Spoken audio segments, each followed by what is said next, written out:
आज का टॉपिक है हमारे पास केमिस्ट्री में एटम यानी कि परमाणु।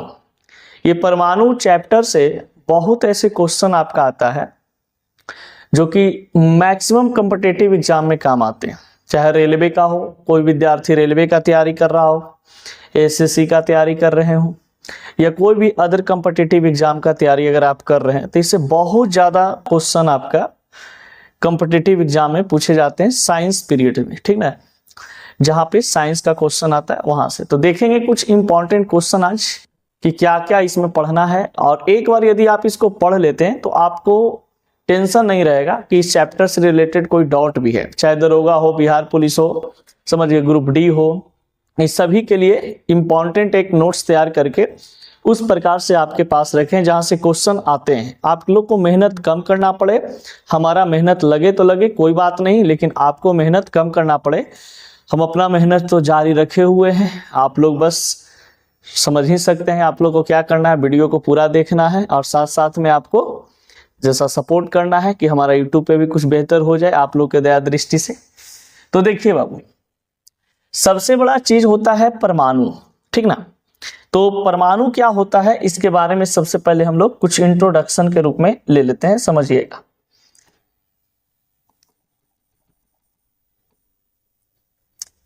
देखिए, सामान्य तौर पे कहा जाता है कि अगर हम लोग बात करते हैं परमाणु का तो चैप्टर का नाम है आप लोग का परमाणु तथा अणु, परमाणु तथा अणु।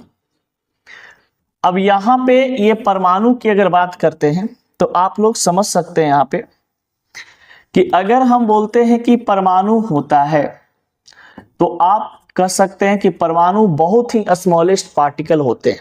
परमाणु जो होता है बहुत ही छोटा कण होता है, सूक्ष्मतम कण होता है, जिसे हम नंगे आंखों के द्वारा देख नहीं सकते। इसको देखने के लिए इलेक्ट्रोस्कोप या हाई मैग्नीफाइंग ग्लास का उपयोग किया जाता है, लेंस का उपयोग किया जाता है। यानी हाई मैग्नीफाइंग अगर लेंस का उपयोग करते हैं तब आप क्या कर सकते हैं, परमाणु को देख सकते हैं। तो परमाणु को देखने के लिए जाहिर सी बात है या तो आप इलेक्ट्रोस्कोप का सहारा ले सकते हैं या तो फिर कहा जाता है कि हाई मैग्नीफाइंग लेंस का सहारा आप ले सकते हैं। जब इलेक्ट्रोस्कोप से एटम को आप देखते हैं तो एटम का जो शेप होता है, आकार होता है, ये 10,000 गुना बड़ा दिखाई देता है, 10,000 गुना बड़ा दिखाई देता है। तो कोई आपसे अगर पूछे कि आप बताइए कि परमाणु बहुत ही सूक्ष्मतम कण होता है, आप जैसे देख लो यहाँ पे इस प्रकार से, आप इसमें से बताओ कौन परमाणु है, तो कोई परमाणु नहीं है। आपको अपने आंखों से सब दिख रहा होगा, इसलिए ये सब परमाणु नहीं है। परमाणु एक ऐसा पार्टिकल है जिसको हम नेक्ड आई से नहीं देख सकते। यहाँ पे आपको दिखाई नहीं दे रहा होगा, इसका मतलब है कि यहाँ पे जो पार्टिकल है, जो कण है, वो क्या चीज है, आपका एक प्रकार का एटम है, ठीक है। एटम को आप देख सकते हैं ऐसे कि जितने भी एटम होते हैं वो समान तौर पे बताया जाता है यहाँ पे कुछ ऐसे कि एटम का आकार जो होता है ये मुख्य रूप से स्फेरिकल होते हैं। तो कोई आपसे अगर पूछता है तो आप कुछ चीजें हैं यहाँ पे समझिए। परमाणु की इस बात करते हैं तो परमाणु में यहाँ पे बताया जाता है सबसे पहला चीज आपके पास क्या चीज वो समझिए।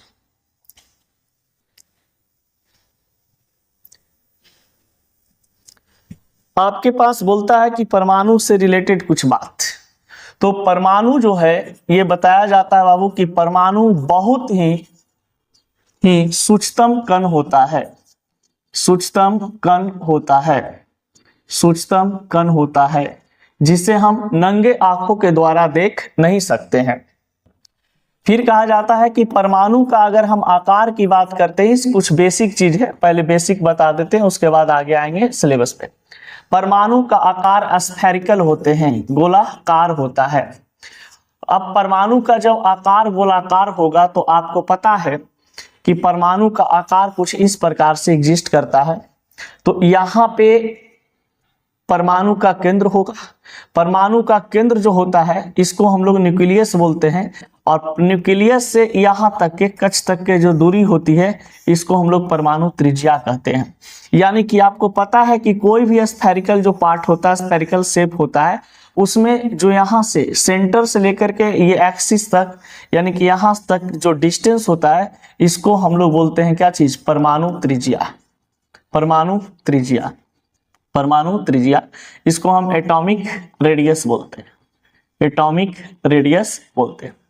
अब देखिए परमाणु त्रिज्या जनरली अगर बात करते हैं तो इसका परमाणु त्रिज्या होता है 10 के पावर -10 मीटर, 10 के पावर -10 मीटर। तो कोई आपसे पूछता है तो आप आराम से बता सकते हो कि परमाणु का आकार गोलाकार होता है और परमाणु का त्रिज्या 10 के पावर -10 मीटर के रूप में एग्जिस्ट करते हैं। तो आपको कोई पूछे तो एकदम डायरेक्ट बता देना है कि परमाणु का त्रिज्या कितना होता है बाबू, तो परमाणु का त्रिज्या 10 के पावर -10 मीटर होते हैं। कोई दिक्कत है यहां तक? चलो अब ध्यान देना। अब कहता है कि परमाणु जो होता है इसका खोज करने वाला वैज्ञानिक का नाम, खोज करने वाला वैज्ञानिक का नाम यानी परमाणु के खोजकर्ता के बारे में जॉन डाल्टन साहब ने बताया था, जॉन डाल्टन। लेकिन देखिए जॉन डाल्टन के पहले एक भारत के ऋषि मुनि जिनका नाम है महर्षि कणाद, महर्षि कणाद नामक वैज्ञानिक ने क्या किए कि सबसे पहले वो वैज्ञानिक ने परमाणु शब्द का उपयोग किया था। ये सब छोटा छोटा वर्ड है, जरा सा गौर से सुनिएगा, ठीक ना। सर्वप्रथम परमाणु शब्द का उपयोग करने वाला जो व्यक्ति थे वो भारत के रहने वाले थे जिनका नाम था महर्षि कणाद, महर्षि कणाद। तो इनसे पहले जॉन डाल्टन से पहले हमारे देश में जन्म लिए महर्षि कणाद, इस वैज्ञानिक ने सर्वप्रथम परमाणु शब्द का उपयोग किया था। तो आपसे कोई अगर पूछे कि परमाणु शब्द का सर्वप्रथम उपयोग करने वाला वैज्ञानिक व्यक्ति कौन थे, महर्षि कणाद थे। और ये कहाँ के रहने वाले थे बाबू, तो भारत के रहने वाले थे। कोई दिक्कत, कोई समस्या नहीं ना। अब देखिए महर्षि कणाद नामक वैज्ञानिक ने ये बात को बता दिया था कि ब्रह्मांड जो हमारा है ये ब्रह्मांड पूरा परमाणु से मिलकर के बने हुए हैं, समझ गए। यानी कि ब्रह्मांड में जितना भी आप वस्तु देख रहे हैं, पदार्थ देख रहे हैं, सभी यहाँ पर ये परमाणु से मिलकर के बने हुए हैं, समझ गए। अब इसी बात को उलट फेर करके बताने का प्रयास कौन करता है, डाल्टन, समझ गए। महर्षि कणाद भारतीयों में ही एक समस्या है, किसी चीज को शुरू करता है तो उसको अंत नहीं करता है। शुरू किया तुरंत हल्का फुल्का बताया, ज्यादा एक्सप्लेन नहीं कर पाए और इसका फायदा उठा लेता है जॉन डाल्टन, समझ गए।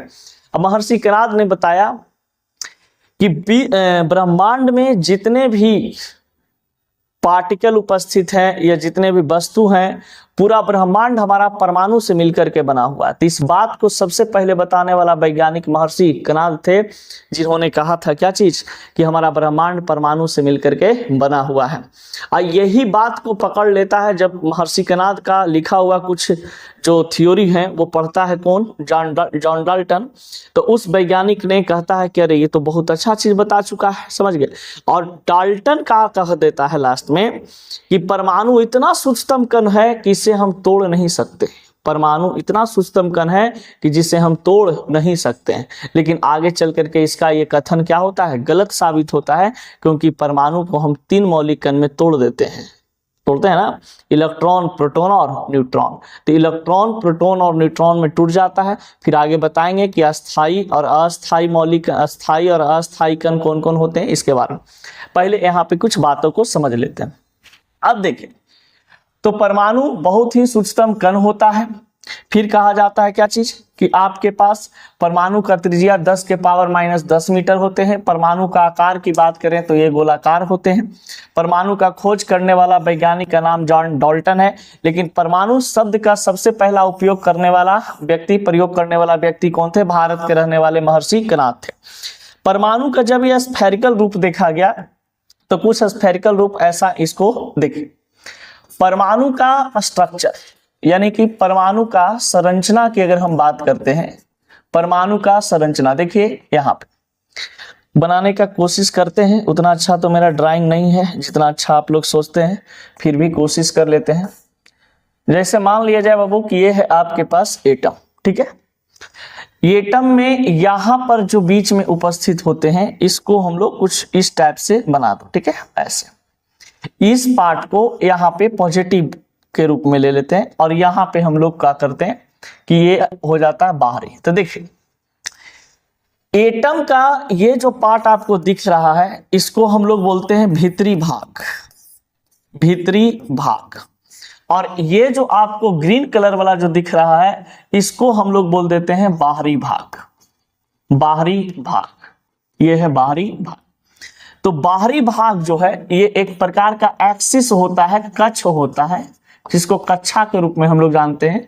ये ऑर्बिट होते हैं। अब देखिए भीतरी भाग जो यहाँ पे आपको दिखाई दे रहा है, इस भीतरी भाग को हम लोग बोल देते हैं इसको परमाणु का केंद्र। इसको बोल देते हैं बेटा परमाणु का केंद्र, परमाणु का केंद्र। परमाणु का केंद्र को एक नाम से हम लोग जानते हैं जिसको कहा जाता है क्या चीज, नाभिक। परमाणु के केंद्र को क्या बोलते हैं, नाभिक। नाभिक में उपस्थित होता है proton plus neutron, proton plus neutron. तो अगर आपसे कोई पूछे कि नाभिक के अंदर में कौन कौन से मौलिक कण की उपस्थिति होते हैं, तो प्रोटॉन प्लस न्यूट्रॉन। और जहां पर प्रोटॉन प्लस न्यूट्रॉन उपस्थित होता है उस जगह को हम लोग क्या बोलते हैं, तो नाभिक बोलते हैं। ये परमाणु का केंद्र होता है। अब देखिए परमाणु के केंद्र में प्रोटॉन और न्यूट्रॉन तो होता है, और ये परमाणु का केंद्र जब यहाँ पे आपके पास अवेलेबल है, यानी कि नाभिक जब होता है, तो नाभिक का खोज करने वाला वैज्ञानिक का नाम रदरफोर्ड। ये क्वेश्चन बहुत बार पूछा है, ठीक है, कि नाभिक का खोज करने वाला, न्यूक्लियस का खोज करने वाला वैज्ञानिक का नाम क्या चीज है, रदरफोर्ड है। समझ गए। अब कहा जाता है कि नाभिक के अंदर में दो पार्टिकल उपस्थित होते हैं, एक होता है प्रोटॉन और एक होता है आपके पास क्या चीज, न्यूट्रॉन। यानी प्रोटॉन को P+ से और न्यूट्रॉन को N0 से डिनोट हम लोग करते हैं। कोई समस्या, कोई समस्या नहीं। अब देखिए जो ये बाहरी कक्ष होते हैं, इस बाहरी कक्ष में कहा जाता है कि आपके पास उपस्थित होता है यहां पर इलेक्ट्रॉन। यहां पे क्या चीज उपस्थित होते हैं, इलेक्ट्रॉन। और यही इलेक्ट्रॉन, ये इलेक्ट्रॉन, ये है आपका प्रोटॉन और ये है आपका न्यूट्रॉन। इलेक्ट्रॉन प्रोटॉन मिल करके एक एटम का शेप देता है, और इसका काम होता है, एक्चुअली में इलेक्ट्रॉन का काम होता है, इलेक्ट्रॉन का चार्ज का काम होता है घूमते रहना। इस पे जो आवेश होते हैं, इस आवेश का काम होता है घूमना, घूमना, ये घूमते रहता है, ठीक है। और मुख्य रूप से अगर बात करते हैं न्यूक्लियस में, तो प्रोटॉन और न्यूट्रॉन की अगर बात करें तो प्रोटॉन जो होता है अपने आप में पॉजिटिव चार्ज रखता है, धनात्मक चार्ज रखता है, और न्यूट्रॉन जो होता है उदासीन चार्ज रखता है, यानी कि 0 चार्ज रखते हैं। और इलेक्ट्रॉन के पास निगेटिव चार्ज होता है। तो आपसे कोई पूछे कि बताइए परमाणु का आकार कैसा होता है, तो परमाणु का आकार गोलाकार होते हैं। परमाणु के दो पार्ट होता है, एक भीतरी भाग और एक बाहरी भाग। बाहरी भाग में इलेक्ट्रॉन उपस्थित होते हैं जो घूमते रहता है अपने चार्ज के साथ, अपने आवेश के साथ। और जो भीतरी भाग होते हैं उसको हम लोग परमाणु का केंद्र कहते हैं। और परमाणु का केंद्र को एक नाम से हम लोग जानते हैं, जिसको किस नाम से जाना जाता है, नाभिक के नाम से जानते हैं। समझ गए। और ये जो नाभिक होता है, इसमें प्रोटॉन और न्यूट्रॉन की उपस्थिति होती है। प्रोटॉन और न्यूट्रॉन जहां पर रहता है उसको हम लोग न्यूक्लियॉन्स भी कहते हैं। कोई दिक्कत? अब समझिए, अब कहा जाता है इलेक्ट्रॉन प्रोटॉन न्यूट्रॉन। जिस प्रकार से यहाँ पे आप ये समझ रहे हैं उसी प्रकार से कुछ बेहतरीन तरीका से समझाने का प्रयास करते हैं। अब समझिएगा।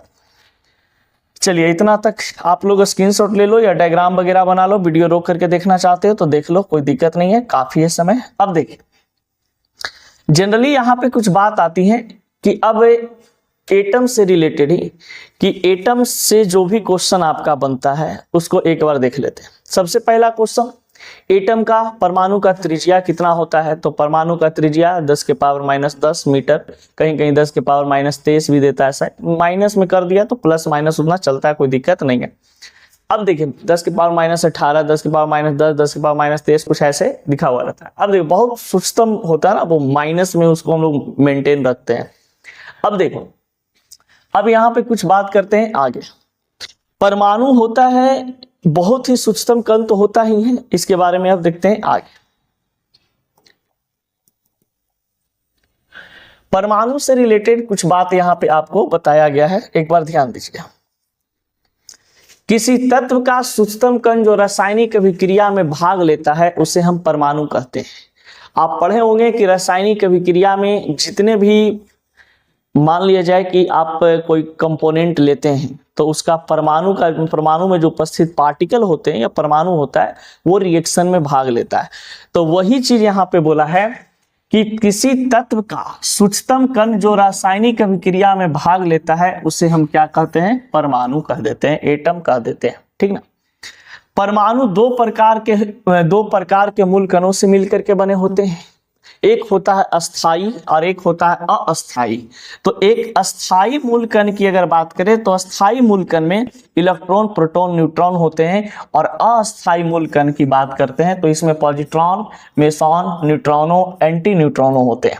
ऑप्शन यहाँ पर आपका क्वेश्चन में ऐसे देगा, इनमें से आपको कोई एक ऑब्जेक्टिव क्वेश्चन में देगा, प्रोटॉन जैसे दे दिया, ठीक है, और पूछ दिया प्रोटॉन दे दिए, 3 इसमें से ऑप्शन आपको दे दिया और कह दिया कि इसमें अस्थाई मूल कण कौन है, इसमें अस्थाई मूल कण कौन है। तो आप हमेशा याद रखना कि अस्थाई मूल कण जो होते हैं वो इलेक्ट्रॉन, प्रोटॉन और न्यूट्रॉन होते हैं। EPN, इसको हम लोग बोलते हैं EPN। तो EPN जो होता है ये एक अस्थाई मूल कण होते हैं, इलेक्ट्रॉन, प्रोटॉन और न्यूट्रॉन। अगर बात करते हैं यहाँ पे अस्थाई, तो इसके अलावा जितना भी आपको ऑप्शन में देगा वो सभी क्या हो जाएंगे? अस्थाई मौलिक कण हो जाएंगे। ये सिंपल है, सिर्फ एक याद रखिए, EPN जो है अस्थाई मौलिक कण होते हैं। बाकी जितने इसमें उपस्थित और सभी मौलिक कण है या मूल कण है, ये सभी आपके पास अस्थाई मूल कण में आते हैं। अस्थाई मूल कण में एक होता है पॉजिट्रॉन, मेसॉन, न्यूट्रॉनो, एंटी न्यूट्रॉनो। तो अगर आपसे कोई पूछे कि इनमें से कौन अस्थाई मूल कण है तो आप आराम से बता सकते हो कि इनमें से कौन अस्थाई मूल कण है? Positron, meson, anti neutrino, anti neutrino. कोई दिक्कत, कोई समस्या नहीं ना? चलिए अब आगे बढ़ते हैं। अब बताइए, यहाँ पे कुछ समस्या होगा, आप लोग बताते जाइएगा, ठीक है। सबसे पहली बात, इलेक्ट्रॉन की बात करते हैं। इलेक्ट्रॉन जो होता है अस्थाई मूल कण के अंतर्गत आते हैं। इलेक्ट्रॉन के बारे में हम लोग चर्चा करेंगे। देखिए, पिछले बार बताया गया था कि इलेक्ट्रॉन जो है एक मौलिक कण होता है, और ये मौलिक कण ऐसा है जो बहुत मायने रखता है। ये पूरा एटम को बैलेंस करने का काम करता है। अगर ये इलेक्ट्रॉन नहीं होता तो समस्या में पड़ जाते। मान लिया जाए ऐसे कि सपोज डैट तुम कहीं एक दुकान पे गए, ठीक है, कपड़ा का एक शॉप है, कपड़ा का एक दुकान है, कपड़ा के एक दुकान पे आप गए और उस दुकान में आपको एक जींस टंगा हुआ आपको दिखाई देता है। अब जींस टंगा हुआ दिखाई देता है तो बताइए कि जींस जो है एक प्रकार का एटम है। इसका सबसे पहला जींस का आप क्या देखिएगा? खूबसूरती को देखिएगा। जब खूबसूरती को देखिएगा तो इस जींस से आपको प्यार हो जाएगा, और प्यार होने के बाद उसको आप खरीदना चाहिएगा, और खरीद करके पहन करके आप क्या हो जाइएगा? न्यूट्रल हो जाइएगा। यानी कि खूबसूरती को देखने के बाद इंसान निगेटिव हो जाता है। अगर आपका दोस्त कहता भी है कि अरे भाई पहले दूसरा से फंसी थी अब बाद में तुमसे फंस रही है, तो कहिएगा नहीं अभी हमारे वो है। समझ गए? इंसान कहा जाता है ना कि खूबसूरत चीज को देखने के बाद एकदम निगेटिव हो जाता है, हमको कैसा हूं मिलना चाहिए, वो कुछ करना पड़े कोई दिक्कत नहीं है। समझ गए? मतलब उसके प्रति अट्रैक्ट हो जाता है। तो ये निगेटिव चार्ज हमेशा खूबसूरती रखता है।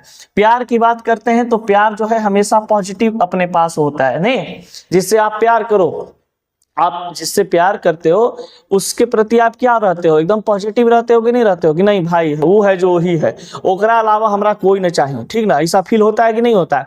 अगर आपका दोस्त यार बोलेगा भी कि भाई उसके साथ मत रहो, खराब लड़की है, खराब लड़का है, तो कहा तो नहीं वही हमारे लिए दुनिया है। समझ गए? एक्चुअली में ऐसा होता नहीं है। समझ गए? तो इसलिए कहा जाता है कि जिस इंसान से कोई इंसान अगर प्यार करता है तो उसके प्रति वो पॉजिटिव होता है। और पॉजिटिव होने का मतलब कि वो उससे प्यार कर रहा है। और न्यूट्रल होने का मतलब तो आप समझ ही रहे हैं, जीरो होना। न्यूट्रल, जैसे मान लीजिए आप किसी के प्रति अट्रैक्ट हुए खूबसूरती देख करके, उससे आपको प्यार हुआ, प्यार होने के बाद कुछ दिन के बाद आप न्यूट्रल हो जाते हैं। बैठ छोड़ना, वो अपना दुनिया में खुश, हम अपना दुनिया में खुश, कुछ मतलब ही नहीं रहता। लड़का हो या लड़की सबके साथ ऐसा ही होता है। होता है ना। अब देख बता, तो निगेटिव चीज जो है आपके पास ये हुआ आपका इलेक्ट्रॉन, प्लस जो हुआ आपका हुआ प्रोटॉन, और न्यूट्रल जो होता है N0 न्यूट्रॉन। तो बताइए जिंस एक प्रकार का एटम है, तो एटम में कितने मॉलिक्यूल? 3 अस्थाई मॉलिक्यूल, इलेक्ट्रॉन, प्रोटॉन और एक होता है न्यूट्रॉन। इलेक्ट्रॉन को हम लोग खूबसूरती का दर्जा दिए, प्रोटॉन को हम लोग प्यार का दर्जा दिए, और न्यूट्रॉन को हम लोग न्यूट्रल का दर्जा दिए। समझ गए? यानी न्यूट्रल होता है, 0 चार्ज होता है उसके पास। कोई दिक्कत? चलिए अब बढ़ते हैं आगे। इलेक्ट्रॉन से रिलेटेड कुछ बातें जो एग्जाम में हमेशा पूछता है, ठीक ना। चाहे आप ग्रुप डी का एग्जाम दे रहे हो, रेलवे का कोई भी एंट्रेंस एग्जाम दे रहे हो, इससे क्वेश्चन आता है, ठीक ना। जितने भी बात होंगी सब आपको क्लियर कर दिया जाएगा। एक बात समझिए, इलेक्ट्रॉन का खोज करने वाला वैज्ञानिक का नाम जे थॉमसन था। 1897 ईस्वी में इस वैज्ञानिक ने खोज किया था। 1897 ईस्वी में, हमने याद इसको ऐसे किया था कि हमारा डेट ऑफ बर्थ 1997 का है, उससे 100 वर्ष पहले 1897 ईस्वी में इलेक्ट्रॉन का खोज करने वाला वैज्ञानिक का नाम जे थॉमसन थे, ठीक ना। हम ऐसे याद किए थे, आप लोग जैसे सुविधा लगे याद कर लेना, ठीक ना। नहीं तो ऐसे भी याद कर सकते हो। बंसल सर का डेट ऑफ बर्थ 1997 है, तब जे थॉमसन साहब ने इलेक्ट्रॉन का खोज 100 साल पहले उनके जन्म का किए थे, 1897। क्योंकि ये लोग भूल जाते हैं, ये सब चीज जल्दी याद नहीं रहता है माइंड में। तो ये सब चीज किसी चीज से रिलेट करके रखोगे ना तो अपने आप याद रहेगा, कोई समस्या नहीं होगी। अब बताइए इलेक्ट्रॉन पे अभी जस्ट बताएं कि इलेक्ट्रॉन पे कैसा चार्ज होता है बेटा? आपका निगेटिव चार्ज होता है, ठीक है। तो निगेटिव चार्ज यानी कि ऋण आवेशित कण होते हैं। कोई दिक्कत? अब कहा जाता है इलेक्ट्रॉन का आवेश कितना होता है, तो इलेक्ट्रॉन का आवेश की बात करते हैं तो -1.6 मल्टीप्लाई 10 के पावर -19 कूलाम होते हैं। तो कोई आपसे पूछे तो आप ये बात, बहुत बारी क्वेश्चन आपका आया है, ठीक ना। मैक्सिमम एग्जाम में पूछते हैं कि इलेक्ट्रॉन का आवेश इनमें से कौन है। समझ गए? 4 ऑप्शन में से एक ऑप्शन आपके पास ये रहेगा, -1.6 मल्टीप्लाई 10 के पावर -19। समझ गए? दरोगा के लिए, बिहार पुलिस के लिए, या कोई भी रेलवे एसएससी कॉम्पिटिटिव एग्जाम के लिए अगर आप लोग तैयारी कर रहे हैं ऑनलाइन या ऑफलाइन, तो ये वीडियो आपके लिए कारगर साबित होगा। क्योंकि ये वीडियो में आपको बेसिक से एकदम इस पूरा केमिस्ट्री को पढ़ाया जाएगा, पूरा बायोलॉजी को पढ़ाया जाएगा, पूरा फिजिक्स को पढ़ाया जाएगा। साइंस पोर्शन आपका एकदम स्ट्रांग हो जाएगा, कोई दिक्कत इसमें नहीं आएगी, ठीक ना। तो ये वीडियो को आप लोग जरूर शेयर करें अपने दोस्तों के पास, और उनको भी जानकारी दें कि कुछ ऐसे टीचर हैं जो बेसिक से आपको पढ़ा रहे हैं, आप पढ़ लीजिए, ठीक ना। तो बताइए इलेक्ट्रॉन का द्रव्यमान कितना होता है? -1.6, पीछे से बोलना मेरे -1.6 गुना 10 के पावर -19 कूलाम होता है।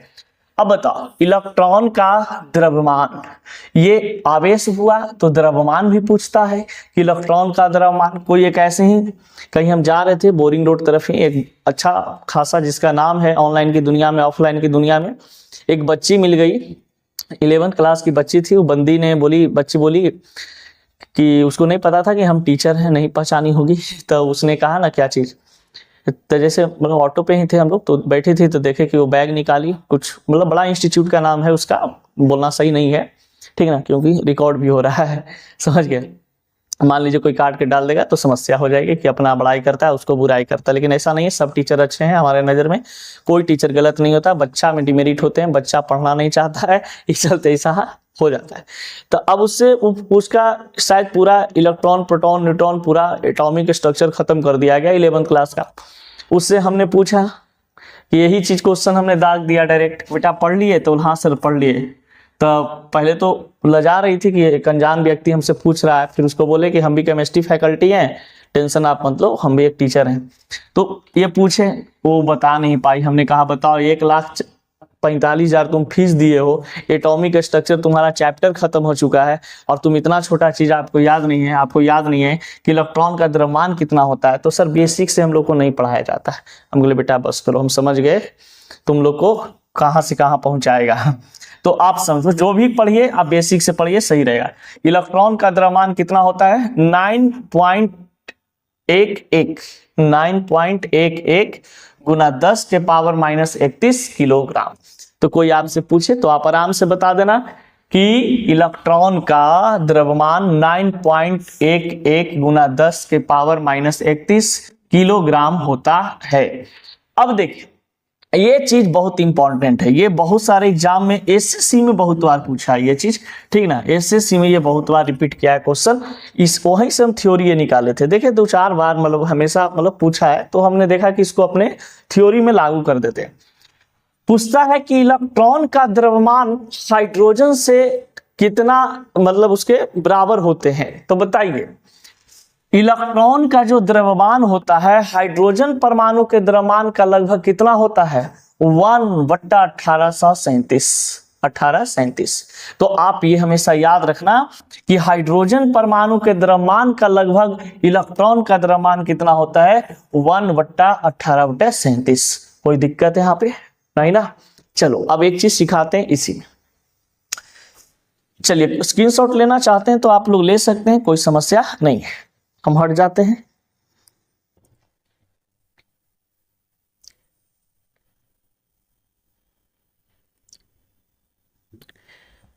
चलिए अब देखते हैं आगे। कभी कभी पूछता क्या चीज है, इलेक्ट्रॉन, इनमें इलेक्ट्रॉन की संख्या कितने होते हैं, सम इलेक्ट्रॉनिक कौन है, समझ गए, ये सब चीज पूछता है। तो देखिए किसी भी एलिमेंट की अगर बात करें या एटम की बात करें, अगर हम परमाणु की बात करते हैं तो परमाणु में कहा जाता है कि आपको पता है कि इलेक्ट्रॉन, प्रोटॉन और न्यूट्रॉन की उपस्थिति होती है। तो कोई अगर आपके पास एटम हो या कोई आपके पास एलिमेंट हो, कोई तत्व आपके पास दिया हुआ हो, आपको पता है कि जब कोई तत्व दिया हुआ रहेगा, मान लिया जाए सपोज डेट ए, तो नीचे में यहाँ पे आपका एटॉमिक नंबर रहता है जिसको हम लोग परमाणु संख्या कहते हैं, परमाणु संख्या कहते हैं। ए के ऊपर वाला पार्ट में यहाँ पे दिया हुआ होता है परमाणु भार, परमाणु भार जिसको हम लोग एटॉमिक मास कहते हैं, एटॉमिक मास कहते हैं। अब ये जब एटॉमिक मास ऊपर में उपस्थित होते हैं, एटॉमिक नंबर नीचे में उपस्थित होता है, तो यहाँ पे देखिएगा किसी भी एलिमेंट का अगर बात करते हैं कि एटॉमिक नंबर का, तो किसी एलिमेंट का, एटम का एटॉमिक नंबर हमेशा इलेक्ट्रॉन के बराबर होता है। कंडीशन ये है कि उस एटम पे कोई चार्ज उपस्थित नहीं होना चाहिए, चाहे ए प्लस के रूप में ना हो, चाहे ए माइनस के रूप में ना हो, सिर्फ ए के रूप में हो, तब ये फॉर्मूला आपका काम में आ जाता है। यानी कि अगर कोई एटम आपका न्यूट्रल है, ना केटायन है ना एनायन है, तो ये वाला केटायन एनायन का नियम बदल जाते हैं, बताएंगे आपको बाद में। तो देखिए, तो एटॉमिक नंबर जो होते हैं वो इलेक्ट्रॉन के संख्या के बराबर होता है, या तो कह सकते हैं कि इलेक्ट्रॉन के संख्या के बराबर एटॉमिक नंबर होते हैं, परमाणु संख्या होता है। तो आप यहाँ पे एक बार राइट डाउन कर लो इसको। देखो जैसे मान लिया जाए कि न्यूट्रल एटम कोई आपके पास दिया हुआ है, ठीक है, समझिएगा। मान लिया जाए कि न्यूट्रल एटम आपके पास ये ऐसे दिया हुआ है, सोडियम आपके पास न्यूट्रल एटम है, इस पे कोई चार्ज नहीं लगा हुआ है, ना प्लस ना माइनस ना जीरो, कुछ ऐसे, मतलब जीरो नहीं, प्लस माइनस नहीं लगा हुआ है। तो अब बताइए यहाँ पे ये हमारे पास न्यूट्रल एटम है, तो इस न्यूट्रल एटम में अगर आपसे कोई पूछे कि इसमें इलेक्ट्रॉन की संख्या कितना होगी, तो इलेक्ट्रॉन की संख्या आपको बताए थे कि जब कोई एटम न्यूट्रल होता है तो उसमें इलेक्ट्रॉन की संख्या एटॉमिक नंबर के बराबर होता है। तो बताइए इसमें इसका परमाणु संख्या के बराबर हो जाएगा ये, तो इलेक्ट्रॉन की संख्या परमाणु संख्या के बराबर, परमाणु संख्या सोडियम का कितना होता है, 11 होता है ना लिखा हुआ, तो आराम से निकाल लिए। अगर मान लिया जाए गलती से यहाँ पे कुछ ऐसे फास्फोरस लिख दे और इसमें कहे कि बताइए फास्फोरस में इलेक्ट्रॉन की संख्या कितना होगी, तो आपको बता देना है कि ये तो इस पे कोई चार्ज है ही नहीं, ना प्लस है ना माइनस है, कोई चार्ज अवेलेबल नहीं है, तो इलेक्ट्रॉन की संख्या एटॉमिक नंबर के बराबर 15 हो जाएगी। अगर मान लिया जाए ऑक्सीजन लिख दे यहाँ पे, तो ऑक्सीजन लिख दिया जाए, तो सिर्फ अगर ऑक्सीजन लिखे ऐसे, तो ऑक्सीजन पे, ऑक्सीजन का एटॉमिक नंबर 8 होता है, इसमें इलेक्ट्रॉन की संख्या कितना हो जाएगा, 8 हो जाएगा। कोई दिक्कत, क्योंकि एटॉमिक नंबर के बराबर। कोई भी एलिमेंट जिस पर कोई आवेश नहीं है, कोई चार्ज नहीं है, ना वो एटम केटायन है ना एनायन है, सिर्फ न्यूट्रल एटम है, तो उसमें क्या होता है कि इलेक्ट्रॉन की संख्या निकालने के लिए आपको एक चीज देखना पड़ेगा कि आपका एटॉमिक नंबर में जितना भी लिखा हुआ डिजिट है वो इलेक्ट्रॉन की संख्या हो जाएगी। कोई दिक्कत? बहुत बार क्वेश्चन ऐसे पूछा है, एक क्वेश्चन करवा देते हैं, देख लो। अगर लिखना चाहते हो लिख लो, स्क्रीनशॉट ले लो। देखो कुछ क्वेश्चन यहाँ पे इस प्रकार से करवा देते हैं, समझ में आ जाएगा। देखिए यहाँ पे क्या है, क्वेश्चन में कुछ देखिएगा, आपसे क्वेश्चन पूछता है सल्फर में इलेक्ट्रॉन की संख्या कितना होता है, कितना होता है, कितना होता है। आपके पास ऑप्शन में दिया हुआ रहेगा 18, बी में आपके पास 16, सी में आपके पास 20, डी में आपके पास 12। ठीक है, ये सभी इलेक्ट्रॉन के रूप में है कि इसमें इलेक्ट्रॉन है, कौन इलेक्ट्रॉन सही है। तो बहुत इसका आसान तरीका है, कोई इसमें पेचीदा वाली चीज नहीं। आपको पता है कि सल्फर की बात बोल रहा है, तो सल्फर का सिंबल संकेत S होता है, एटॉमिक नंबर 16 होते हैं, ये इसका एटॉमिक नंबर है। अब यही एटॉमिक नंबर के बराबर क्या होता है आपका, तो एटॉमिक नंबर के बराबर आपका इलेक्ट्रॉन होते हैं, तो इलेक्ट्रॉन कितना हो जाएगा 16। 16 जो ऑप्शन में आ रहा है सही मार दो। समझ गए? ऐसे कुछ कुछ आपको बनाना पड़ेगा।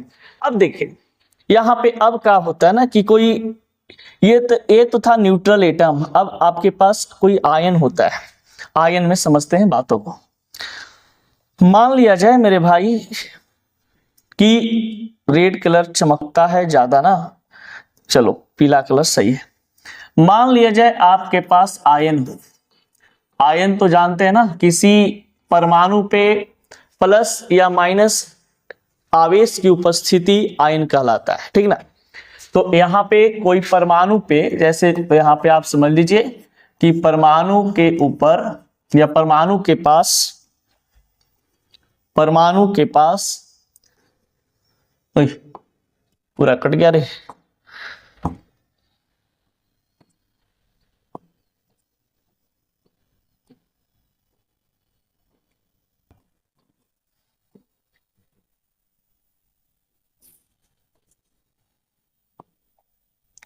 जैसे यहां पे मान लीजिए कोई आयन आपके पास है, आयन, तो आयन की अगर हम बात करते हैं तो यहां पे लिख सकते हैं हम लोग ना, परमाणु के पास पॉजिटिव या निगेटिव आवेश की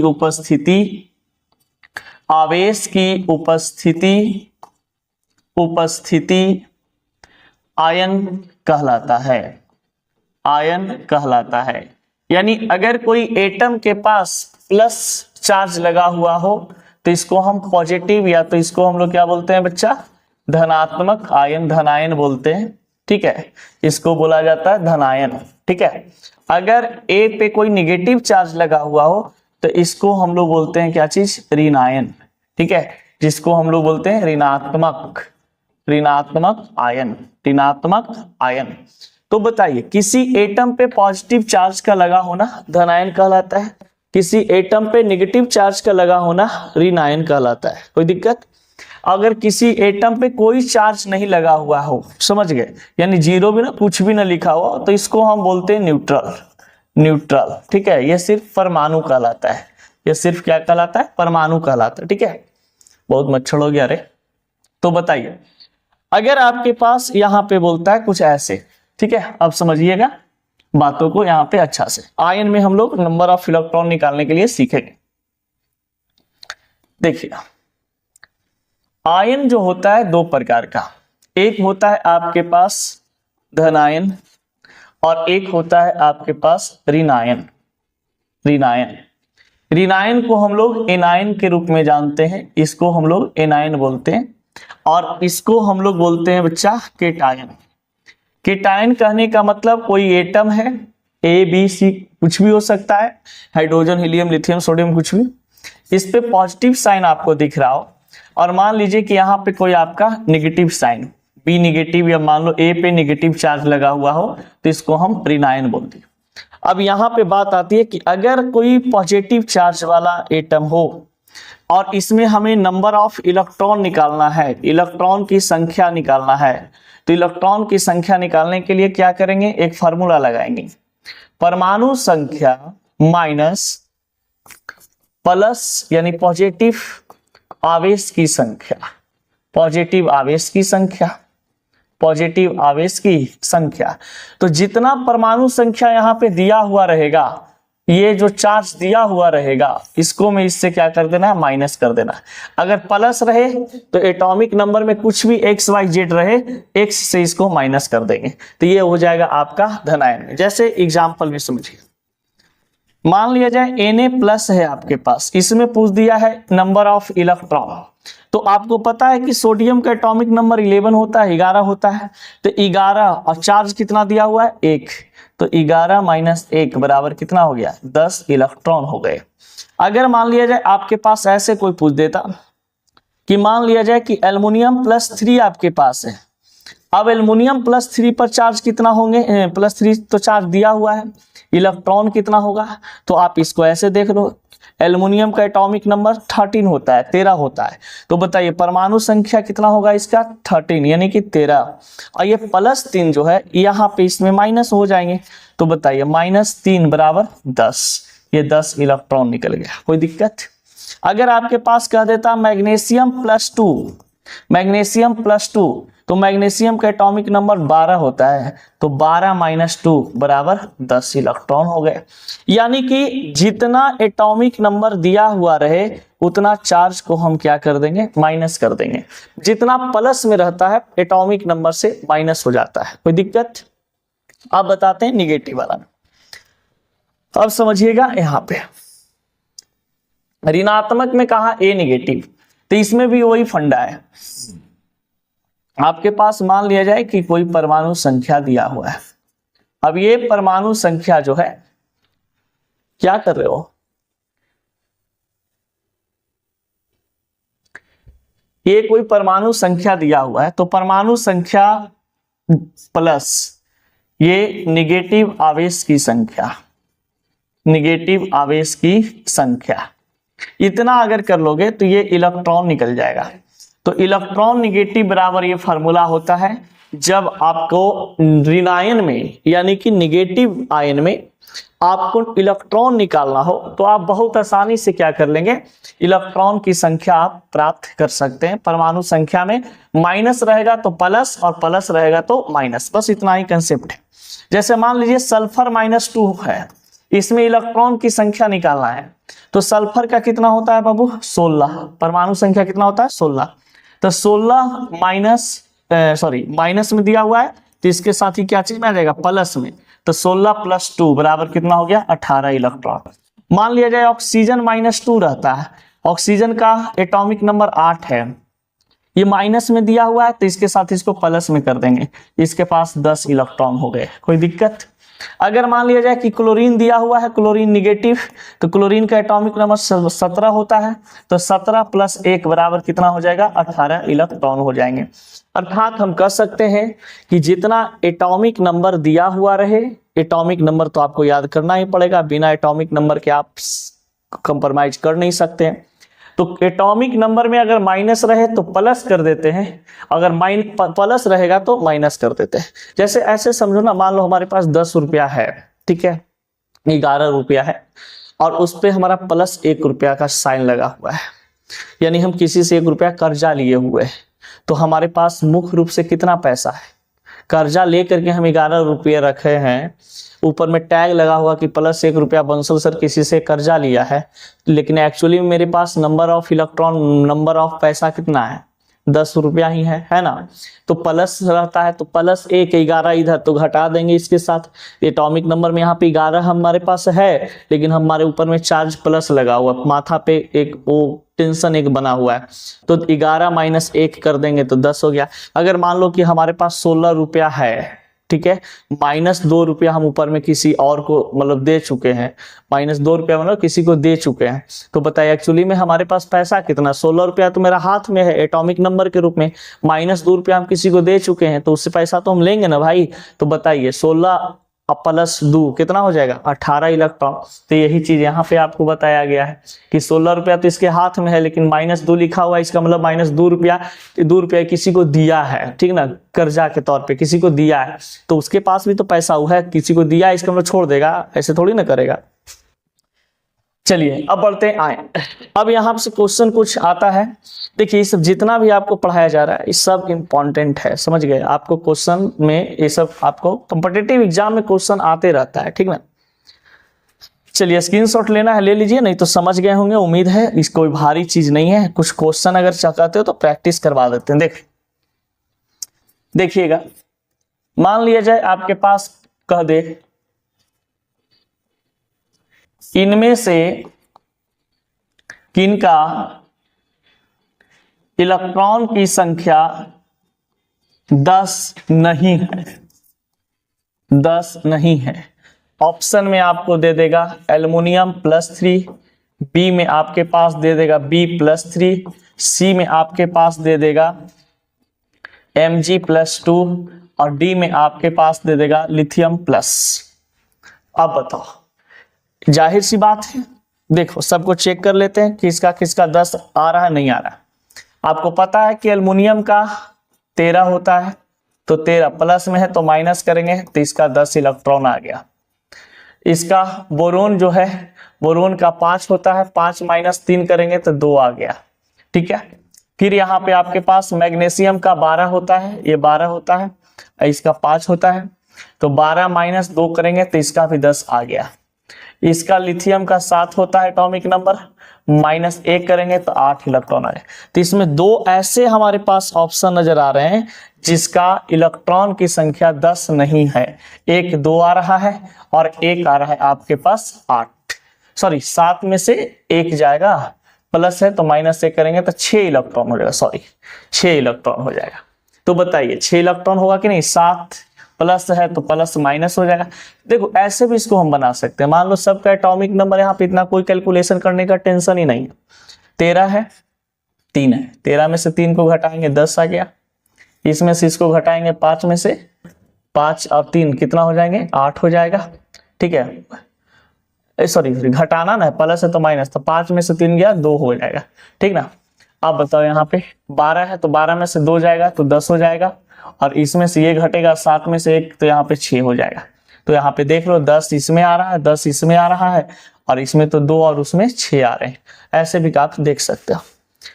देखिए ये हुआ आपका इलेक्ट्रॉन से रिलेटेड बातचीत। अब आते हैं प्रोटॉन।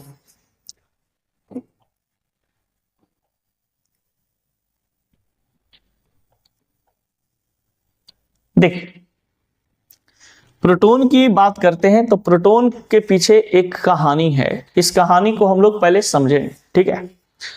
प्रोटॉन में कुछ हेजिटेशन होता है कि प्रोटॉन का एक्चुअली में खोज किया कौन, इसके साथ 2 नाम जुड़ता है, इसके साथ 2 नाम जुड़ते हैं प्रोटॉन के पीछे, कि प्रोटॉन का खोजकर्ता में गोल्डस्टीन का भी नाम आता है और प्रोटॉन में खोजकर्ता का नाम एक रदरफोर्ड का भी आता है। अब ये रदरफोर्ड और इनके बीच का कहानी क्या है वो समझ।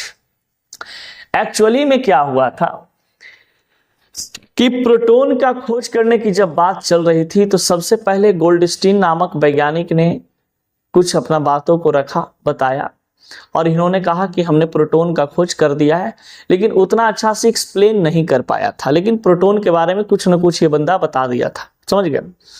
उसके बाद कुछ समय के बाद ही, कुछ दिनों के बाद, कुछ महीना के बाद एक रदरफोर्ड नामक, अर्नेस्ट रदरफोर्ड नामक वैज्ञानिक आते हैं, और वो रदरफोर्ड नामक वैज्ञानिक क्या करते हैं कि न्यूक्लियस का आए थे प्रोटॉन का खोज करने के लिए, लेकिन वो वैज्ञानिक खोज कर देते हैं किसके बारे में, प्रोटॉन और न्यूक्लियस दोनों के बारे में, समझ गए। यानी कि जब प्रोटॉन का स्टडी कर रहे हैं तो उनको पता चला कि हम तो जो खोज कर रहे हैं ये प्रोटॉन और नाभिक दोनों का खोज हो रहा है। तो प्रोटॉन के बारे में बहुत एक्सप्लेन करके वो बंदा बताया है, अर्नेस्ट रदरफोर्ड ने ये बंदा क्या किया, पूरा एक्सप्लेन कर दिया एकदम प्रोटॉन को, और न्यूक्लियस के बारे में भी एक्सप्लेन कर दिया, यानी नाभिक के बारे में भी एक्सप्लेन कर दिया। अब इनको कहे जाने लगा कि नहीं, नाभिक का खोजकर्ता मुख्य रूप से क्या कौन है, तो ये रदरफोर्ड है। लेकिन एक्चुअली में गोल्डस्टीन का नाम प्रोटॉन के साथ जुड़ता है, अभी जुड़ रहा है और आगे जुड़ता रहेगा, क्योंकि पहला तो योगदान उन्हीं का था। तो आप लोग टेंशन मत लो, अगर रदरफोर्ड देता है तो गोल्डस्टीन नहीं देगा, और गोल्डस्टीन देगा तो रदरफोर्ड ऑप्शन में नहीं देंगे। तो इस प्रकार से आप इसको ऐड कर सकते हैं। तो कोई आपसे पूछेगा कि प्रोटॉन का खोज करने वाला वैज्ञानिक कौन थे, यानी प्रोटॉन का खोजकर्ता कौन था, तो प्रोटॉन का खोजकर्ता गोल्डस्टीन नामक वैज्ञानिक ने किए थे, और खोज एवं नामकरण रदरफोर्ड ने किया था 1920 ईस्वी में। यानी कि प्रोटॉन के बारे में ज्यादातर एक्सप्लेनेशन की अगर हम बात करते हैं, व्याख्या की बात करते हैं, तो व्याख्या किया था किस वैज्ञानिक ने, ये रदरफोर्ड ने। तो प्रोटॉन के बारे में सबसे ज्यादा एक्सप्लेन करने वाला वैज्ञानिक रदरफोर्ड थे। इस वैज्ञानिक ने प्रोटॉन को स्टडी करते करते इसने नाभिक का खोज किया। नाभिक का खोज करते करते आप ये कह सकते हो कि प्रोटॉन का भी खोज किया।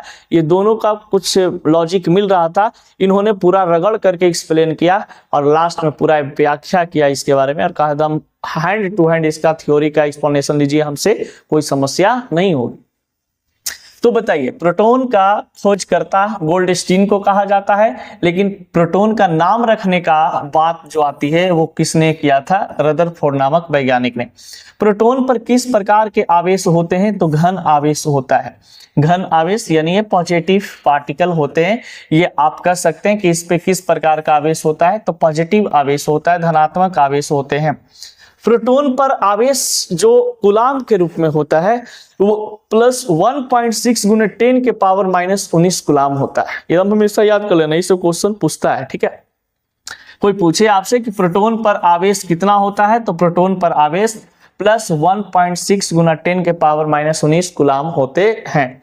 फिर आपसे कोई पूछेगा कि प्रोटॉन का द्रव्यमान कितना होता है, तो प्रोटॉन का द्रव्यमान 1.67 गुने 10 के पावर माइनस 27 केजी किलोग्राम होता है। तो ये सब चीज आपको एकदम माइंड में रखना है। 1.67 गुना 10 के पावर माइनस 27 केजी होता है। 1.67 गुना 10 के पावर माइनस 27 केजी होता है। क्या चीज, द्रव्यमान, ठीक है। आवेश कितना होता है, तो ये होता है। एक क्वेश्चन यहाँ पे जो एसएससी में पूछता है, देखिए, एक हाइड्रोजन परमाणु के बराबर द्रव्यमान किसका होता है, तो एक प्रोटॉन का। अगर हम बात करते हैं कि प्रोटॉन का द्रव्यमान की बात करें, तो प्रोटॉन का जो द्रव्यमान होता है, प्रोटॉन का जो द्रव्यमान होता है ये एक हाइड्रोजन एटम के बराबर होता है। एक हाइड्रोजन का जो मास होते हैं, द्रव्यमान होता है, उसके ये बराबर होता है। तो ये क्वेश्चन पूछता है कभी कभी कि एक हाइड्रोजन परमाणु का द्रव्यमान किसके बराबर होता है, तो प्रोटॉन के द्रव्यमान के बराबर होता है। या फिर ऐसे भी पूछेगा कि प्रोटॉन का द्रव्यमान इनमें से किसके बराबर होते हैं, तो एक हाइड्रोजन परमाणु के द्रव्यमान के बराबर होता है, ठीक है। ये सब चीज आपको माइंड में नोट करना है और कॉपी में भी नोट करना है, खाली सुनना नहीं है, ठीक ना। कोई हम रामायण कथा का प्रवचन नहीं दे रहे हैं कि कान के पास फोन रख लिए अपना सुन रहे हैं, बंसल सर बक रहे हैं। इसको राइट डाउन करो अपनी कॉपी में, ठीक ना, तो ऐसे ज्यादा याद रहेगा आपको, ठीक ना। अब देखिए, प्रोटॉन की बात किया जाता है, कुछ विशेष आते हैं इसमें। बात किया जाता है विद्यार्थी प्रोटॉन, ये बात है प्रोटॉन से रिलेटेड। देखिएगा, देखिए पीपीटी बना करके पढ़ाते कोई बड़ा बात नहीं है, समझ गए। लेकिन बहुत सारे बच्चे का डिमांड होता है कि पीपीटी में सर मतलब कि अच्छा नहीं लगता है, ठीक ना। ऐसे फीलिंग आता है कि सच में पढ़ा रहे हैं, इसे लगता है लिखा हुआ है उसी को देख देख के हमको समझा रहे हैं, समझ गए। इसीलिए पीपीटी का यूज हम नहीं करते हैं, समझ गए।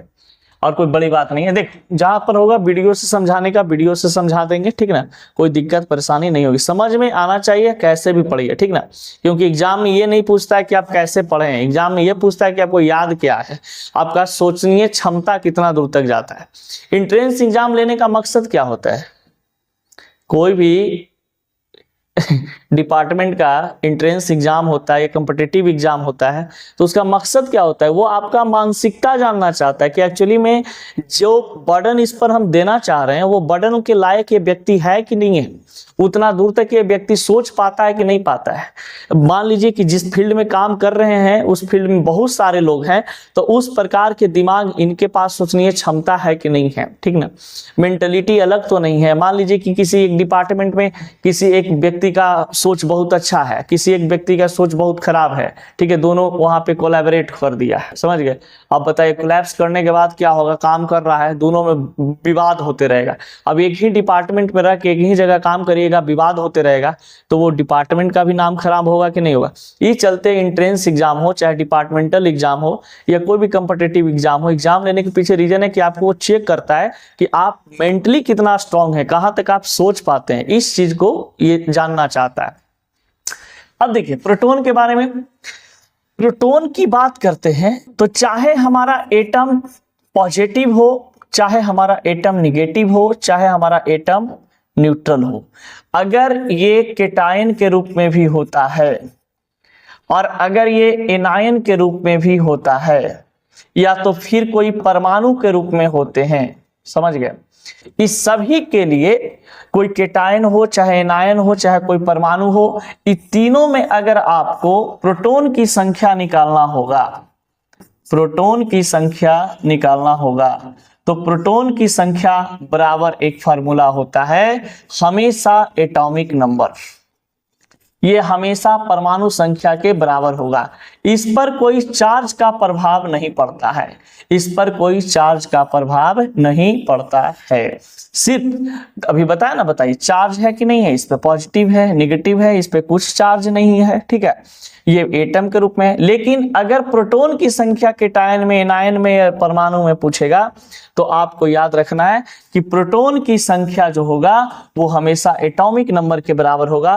प्रोटॉन की संख्या निकालने के लिए आवेश का कोई जरूरत नहीं पड़ता है, चार्ज का कोई जरूरत नहीं पड़ता है। एग्जाम्पल के तौर पे आप समझ लीजिए, मान लिया जाए कि एक एग्जाम्पल हमने दिया यहाँ पे पॉजिटिव के फॉर्म में Na+, यहां पर दिया हमने क्लोरीन निगेटिव और एक एटम हमने दे दिया यहाँ पे हाइड्रोजन, ठीक है।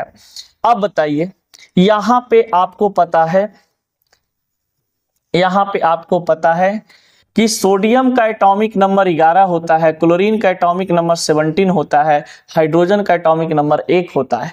अब इसमें अगर कह दे कि प्रोटॉन की संख्या बताइए, Na+ में प्रोटॉन की संख्या, तो प्रोटॉन की संख्या किसके बराबर होता है बाबू, परमाणु संख्या। तो बताइए इसका परमाणु संख्या कितना है, 11, तो हमेशा 11, 17 तो 17, इसका 1, कोई चार्ज का प्रभाव नहीं पड़ा इस पे। तो इलेक्ट्रॉन निकालने के लिए चार्ज का प्रभाव पड़ता है, लेकिन प्रोटॉन निकालने के लिए चार्ज का प्रभाव नहीं पड़ता है। जस के तस आप इसको छोड़ सकते हैं, कोई दिक्कत नहीं होता है। तो ये बहुत बार आपसे क्वेश्चन में ऐसे पूछता है कि जैसे बता देते हैं, एग्जाम्पल में क्वेश्चन ऐसे करवा देते हैं कि हाइड्रोजन प्लस में प्रोटॉन की संख्या कितना होगा।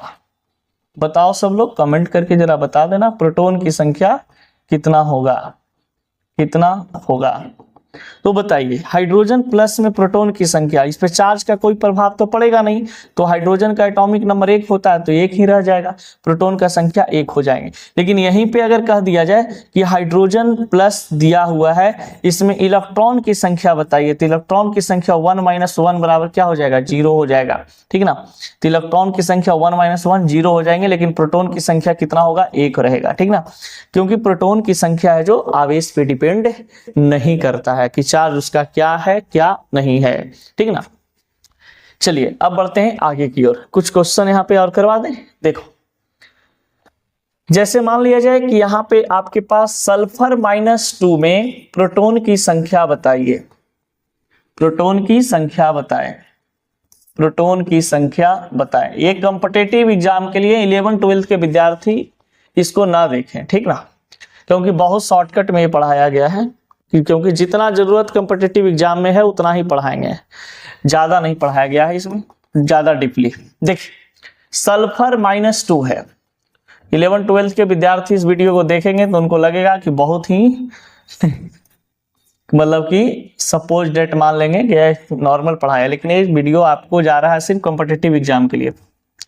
अब देखिए सल्फर -2 में प्रोटॉन की संख्या, तो अभी जस्ट बताए कि सल्फर में आप बताइए कि ये जो बंदा है क्या, हाँ चला गया रे, यहाँ पे सल्फर -2 दिया है, गड़बड़ाने के लिए देता है।